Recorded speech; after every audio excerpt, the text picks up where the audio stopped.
একটা বেদাত দিয়ে শুরু হয় মিলাদ উদযাপন, কিন্তু এর মধ্যে কয়টা যে বেদাত আরো যুক্ত হয়ে যায়, এজাফি বেদাত, এজাফি বেদাতের উপরে বেদাত শোভা পায়, বেদাতকে দেখিয়া বেদাত, বেদাতে লুকায়, এই অবস্থা। হ্যাঁ, কতটি আপনার গুণান দেখি, ওই করতে যে কি কি হয়, হ্যাঁ গান বাজনা হয় না। এখন ফেসবুকের যুগ তো, দেখেন কিভাবে মিলাদুন্নবী উদযাপন করছে। হ্যাঁ, ঢোল তাবলা, নারী পুরুষের বিচরণ, হ্যাঁ এলা কমপক্ষে বেদাত বলবেন নাকি, কয়টা বেদাত নেবেন? হ্যাঁ, তারপরে কেক কাটা, তারপরে ইয়ানবী সালাম আলাইক বেদাতি পন্থায় ওইভাবে দরুদ পড়া, কত বেদাত নেবে। এটা হলে তো যথেষ্ট ছিল হারাম হওয়ার জন্যে, কিন্তু এর মধ্যে যত কাওয়ালি হয়, যত আবৃত্তি হয়, যত কবিতা আবৃত্তি হয়, শিরকি কুফরিতে ভরা ভাইরা।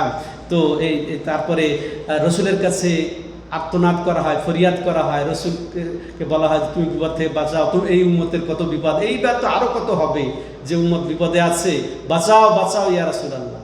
আর এটা কি শিরিক না? এই বাঁচাও বাঁচা কাকে বলবেন আপনি? আল্লাহকে বলবেন। আল্লাহ তুমি তোমার বান্দাদেরকে দেখো কি দুর্দশা, মুসলমানদের দুর্দশা, এই হিন্দুস্তানে কি দুর্দশা, ফিলিস্তিনে কি দুর্দশা, এইগুলা কাকে বলবেন আপনি? আর এরা এই মিলাদে নবীকেই বলবে। ঠিক আছে, তাহলে এটা তাজা শিরিক না তো কি? এবার একটা দেখেন এইরকম কবিতা, আর তো অনেক কবিতা আছে, তার মধ্যে একটা কবিতা শোনাই আপনাদেরকে। হাদান নবিয়্যু মাল আহবাবে কাদ হাদারা ওয়া সামাহাল কুল্লা ফিমা কাদ মাদা ওয়া জারা। সুবহানাল্লাহ। এখানে প্রথম অংশ তো বেদাত দিয়ে শুরু হয়েছে, যে এই আহবাবদের সাথে, অর্থাৎ ওই যে মিলাদিদের সাথে যারা হাদার নবী এসে গেছেন, হাজির হয়ে গেছেন, ওই নাপাক মজলিসে, বেদাতি মজলিসে এসে গেছেন। আর তিনি আয়সা শুধু আসলেনই না, তিনি যা ওই লোকদের বিগত জীবনে পাপ ছিল আর যা হচ্ছে সবকে মাফ করে দিবেন। কে মাফ করবে? নবী। আচ্ছা, তাহলে আমরা কাকে বলি? আল্লাহ মাগফির লানা ওয়ারহামনা, এটা কাকে বলি? আবার নবী মাফ করবেন। তাহলে এটা শিরিকটা কোনটা শিরিক? নাউজুবিল্লাহ, এগুলা হবে। তাহলে সম্মানিত দর্শকের সাথে আমরা বলি, তারপরে এই মহব্বতের এজহার করতে যে, অথচ তাওহীদই শূন্য হয়ে গেল। রাসূলের মহব্বত পেশ করতে যেয়ে শিরিক হয়ে মুশরিক হয়ে বেরিয়ে গেল অনুষ্ঠান থেকে। কতই না ভালো হলো, তাই না? নাজাতের জন্য। সম্মানিত দর্শক শ্রোতা মণ্ডলী, এবং তারা এই যে আরামের জন্য এটাও যথেষ্ট যে তারা এটাকে ঈদ উদযাপন করে, হ্যাঁ ঈদ মনে করে উদযাপন করে। হ্যাঁ, তো এটাকে ঈদ বানিয়ে নিয়েছে। যেমন আমরা শুনেছি যে এখনো হয়তো বলে যে সেই সৃষ্টিকুলের শ্রেষ্ঠ ঈদ, শ্রেষ্ঠ নবীর জন্ম ঈদ, বলে কি বলে না? সেরা ঈদুল ফিতর, ঈদুল আজহাও এখানে ধারে কাছে নেই।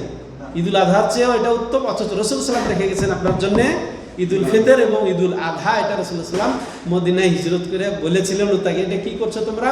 বুঝে এটা আমরা এই দিন আসলে খেলি করি। তোমাদের এর চেয়ে উত্তম দুটি ঈদ রেখে গেছেন, সেটা হচ্ছে ঈদুল ফিতর, ঈদুল আজহা। এটাকে উচ্চ তাচ্ছিল্য করে আজকের ইয়ারা আব্বাসীরা। তো হ্যাঁ বলছে যা জুমার দিন ঈদ না, হ্যাঁ জুমার দিন ঈদ, ওটাও আপনি জুমার দিন ঈদ হিসেবেই তো আমরা মানি। সমস্যা কি? যেমন ঈদুল ফিতর, ঈদুল আজহার জন্য সেজে গুজে যায়, তেমন জুমার দিনও তো আমরা প্রস্তুতি নিই যে এটা একটা নিসবাতান ঈদ। হ্যাঁ, দেখেন ওই দুই দিনে রোজা রাখা নিষেধ, ঈদে জুমার দিনও খাসভাবে রোজা রাখা কিন্তু নিষেধ, যে ওই দিন খাস করে করা যাবে না। তেমনই রাসূলুল্লাহ সাল্লাল্লাহু আলাইহি ওয়াসাল্লাম আরাফার দিন, তারপরে ঈদের দিন তো আছে জিলহজের 10 তারিখ, তারপরে আইয়ামুত তাশরিক 11, 12, 13 তারিখকেও ঈদুনা আহলাল ইসলাম বলেছেন, যে হে আহলে ইসলাম মুসলমানরা, এগুলো সব আমাদের ঈদের অন্তর্ভুক্ত। ঠিক আছে, ঈদ মানে হ্যাঁ, এই জন্য আইয়ামুত তাশরিকও সাধারণত রোজা রাখা নিষেধ, আরাফার দিনেও রোজা রাখা সাধারণত হাজিদের জন্য নিষেধ। ঠিক আছে, এটা একটা সম্পর্ক আছে। এই যে দলিল আছে ওগুলা ঈদ হিসেবে আপনি মানেন, কি ওই দুটার অতিরিক্ত এগুলা সম্পর্কিত ঈদ মানেন, অ্যাড করা ঈদ মানেন, কিন্তু এছাড়া দলিল কই আপনার ঈদ মিলাদুন্নবী উদযাপন করা? ওটা নিয়ে আসেন। এটা আব্বাসীর একটা শুনলাম যে সে বলছে যে রাহাবিরা বলে যে ঈদ দুইটা, তো ঈদের জুমার দিনও তো ঈদ, তারপর আরাফার দিনও তো ঈদ। ওর খবরই নাই যে ঈদের দিন আইয়ামুত তাশরিককেও রাসূলুল্লাহ সাল্লাল্লাহু আলাইহি ওয়াসাল্লাম ঈদ বলেছেন। তো সমান ওগুলো আমরা ঈদ মানি। হ্যাঁ, এই জন্য আমরা সাধারণত রোজা রাখি না, আইয়াম আকলিন ওয়া শুরব হিসেবে পালন করি রাসূলুল্লাহ সাল্লাল্লাহু আলাইহি ওয়াসাল্লাম যেভাবে বলেছেন। তো তুমি এখানে ঈদুল রাসূলুল্লাহ সাল্লাল্লাহু ঈদ মানছো, আবার তুমি আবার খুশি করছো।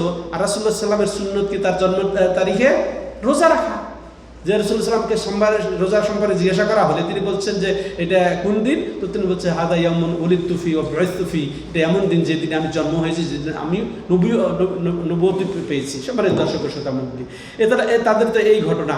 তারা আরো বলে কি বাপদাদা থেকে কি ভুল করে আসছে, এরা এই দোহাই দেয় বাপদাদার ভুল দেয়, এত মানুষ করছে ওয়াহাবিরা কয়েকজন, হ্যাঁ এত মানুষ করছে, তো আর বাপদাদারা করে আসছে, এই দোহাই দেয়। অথচ আমাদেরকে শরীয়ত কি নির্দেশ দেয়? কোরআন সুন্নাহর আনুগত্য করা, নাকি অধিকাংশের আনুগত্য করার নির্দেশ দিয়েছে শরীয়ত, নাকি বাপদাদার দিয়েছেন? অথচ শরীয়ত বাপদাদার আনুগত্য, অধিকাংশের আনুগত্যকে তিরস্কার করেছে। এটা অনিরুৎসাহিত করে আল্লাহ রাব্বুল আলামিন বলছেন ইয়া আইয়ুহাল্লাযীনা আমানু আতিউল্লাহ ওয়া আতিউর রাসূল ওয়া উলিল আমরি মিনকুম। হ্যাঁ, আল্লাহ কি বলছেন যে হে ঈমানদারগণ, এখানে দেখেন আদেশ এবং নিষেধ আছে যে তোমরা আল্লাহর আনুগত্য করো, রাসূলের আনুগত্য করো এবং ইমামদের আনুগত্য করো, হ্যাঁ উলিল আমরের আনুগত্য করো। তাহলে এটা না শরীয়ত, নাকি বলেছে অধিকাংশের আনুগত্য করো, নাকি বলেছে বাপদাদার আনুগত্য করো? বরং বাপদাদার আনুগত্য করা, অধিকাংশের আনুগত্য করতে আল্লাহ নিষেধ করে বলছেন ওয়াইদুতি আকসারা মান ফিল আরদি ইল্লুকা আন সাবিলিল্লাহ, যে যদি তুমি অধিকাংশের আনুগত্য করো জমিনের মধ্যে, পৃথিবীর মধ্যে, তাহলে তোমাকে অবশ্যই আল্লাহর রাস্তা থেকে গুমরাহ করে ছাড়বে। হ্যাঁ, এটা আল্লাহ বলে দিয়েছে অধিকাংশের আনুগত্যের রেজাল্ট কি হবে। তারপরে তিনি আরো বলছেন মিনহুম মুহতাদিন ওয়া কাসীরুম মিনহুম ফাসিকুন, তাদের মধ্যে অল্পই আছে হেদায়েত প্রাপ্ত, আর অধিকাংশ কি ফাসিক গুনাহগার। তাহলে অধিকাংশ কি ফাসিক গুনাহগার, নাকি অধিকাংশের যে গণতন্ত্রের মতো অধিকাংশের আপনি আনুগত্য করবেন? হ্যাঁ না, অধিকাংশ ফাসিক, অধিকাংশ কাফের, অধিকাংশ বুঝে না। এটাই তো আল্লাহ কোরআনের জায়গায় জায়গায় বলেছেন।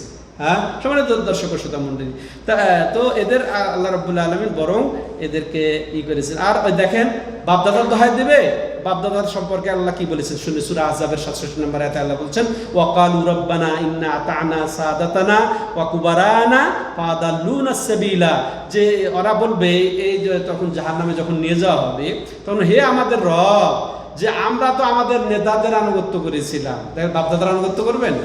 ওয়াকুবারা, আমাদের বড়দের আনুগত্য করেছিলাম, বাপদাদা বড়দের আনুগত্য করেছিলাম। ফাদাল্লুনা সাবিলা, তো রাস্তা থেকে আমাদেরকে তারাই গুমরাহ করেছে বাপদাদা সম্পর্কে। ওই যে ওয়াজাদনা আলাই আবানা, আরো কি বলবে মক্কার কাফের কুরাইশরা, যে আমরা এইভাবে নবীকে এটা উত্তর দিয়েছিল যে আমাদের বাপদাদাকে এইভাবে তো পেয়েছি।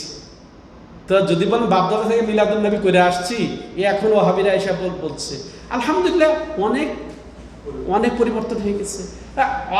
আপনাদের মুখে শুনি যে আগে এগুলা ছিল, এখন না আমাদের গ্রামে, এগুলো তো আপনাদের মুখে শোনা যায়, ঠিক আছে? ওটা কি ওয়াহাবিদের গ্রাম? হ্যাঁ, আহলে হাদিসের গ্রাম নাকি আপনাদের গ্রাম?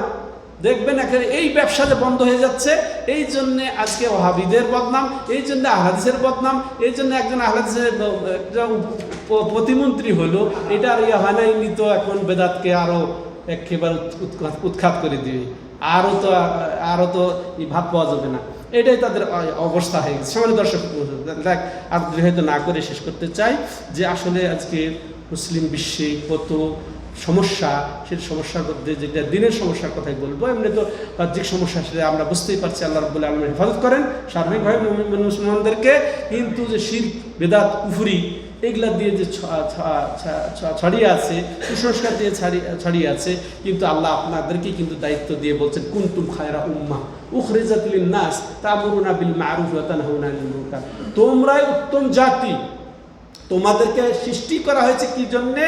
যে তোমরা মানুষকে ভালোর দিকে, কল্যাণের দিকে, সুন্নাতের দিকে, তাওহীদের দিকে আহ্বান করবে। তাওহীদের চেয়ে আর বড় খায়ের আছে? হ্যাঁ, আর সুন্নতের চেয়ে বড় খায়ের আছে? তো তাওহীদ এবং সুন্নতের দিকে ডাকবে, হ্যাঁ, এবং মানুষকে মুনকার থেকে নিষেধ করবে। শিরকের চেয়ে বড় মুনকার আছে, যেটার চেয়ে মুনকার বড় আছে, তাইলে আপনাকে অবশ্যই তাওহীদ এবং সুন্নতের দিকে ডাকতে হবে। আপনি শুনছেন, আপনি দায়িত্বশীল হয়ে গেলেন, এখন আপনি একজন দায়ী হয়ে গেলেন। যারা শুনছেন, যারা শুনবেন, প্রত্যেক বাড়িতে এই তাহিদের এই আপনি দুর্গ সৃষ্টি করবেন এবং সুন্নতের দুর্গ সৃষ্টি করবেন, বেদাতকে উচ্ছেদ করবেন, বেদাতকে দূর করে দেবেন আপনার বাড়ি থেকে, আপনার সমাজ থেকে। এটা আপনার হবে সুন্দরভাবে দাওয়াত দিয়ে। সম্মানিত দর্শক ও শ্রোতা মণ্ডলী, এখন তো যুগ যে আপনাকে ঘরে ঘরে যাওয়ার দরকার নেই, হ্যাঁ, গ্রামে গ্রামে যাওয়ার দরকার নেই, দেশে দেশেও যাওয়ার দরকার নেই। আপনি মাশাআল্লাহ ঘরে বসেই সারা বিশ্বে ছড়িয়ে দিতে পারবেন। তো সহজ হয়ে গেছে। অতএব এটা আপনার প্রত্যেকেই, আলা কুল্লুকুম রা কুল্লুকুম মাসউলুন আন রাইয়াত, প্রত্যেকে আমরা দায়িত্বশীল। এখন এই দাওয়াতের দায়িত্বশীল। এই আমাদের সমাজ কুরে খাচ্ছে শিরক, কুফর, বেদাত। অতএব কেউ বলতে পারবেন না যে আমাদের তো সব আলেম ওলামা আছেন না। প্রত্যেকে, আপনি যেখানে অফিসে কাজ করেন, তারপরে ব্যবসা আপনার আছে, সেখানে দেখবেন যে কেউ না কেউ শিরকের সাথে জড়িত, তাবিজের সাথে জড়িত, বেদাতের সাথে জড়িত। অতএব আপনি মুখ বন্ধ রাখলে কি হবে? মুখ খুলবেন। হ্যাঁ, আল্লাহ রাব্বুল আলামিন আমাদেরকে তৌফিক দান করেন রাসূলুল্লাহ সাল্লাল্লাহু আলাইহি ওয়াসাল্লামের সুন্নতকে জেনে বুঝে আঁকড়ে ধরা, এবং রাসূলুল্লাহ সাল্লাল্লাহু আলাইহি ওয়াসাল্লাম যেগুলো থেকে সতর্ক করেছেন, সেই নতুন দিনের মধ্যে নতুন, শরীয়তের মধ্যে নতুন, এগুলো থেকে আল্লাহ আমাদেরকে সতর্ক হওয়ার, থাকার এবং সতর্ক করার তৌফিক দান করেন। আল্লাহ আমাদেরকে ক্ষমা করে দেন। আল্লাহ আমাদের সুস্বাস্থ্য দান করেন। আল্লাহ আমাদের মাঝে যারা বিদায় নিয়েছে তাদেরকে ক্ষমা করে দেন।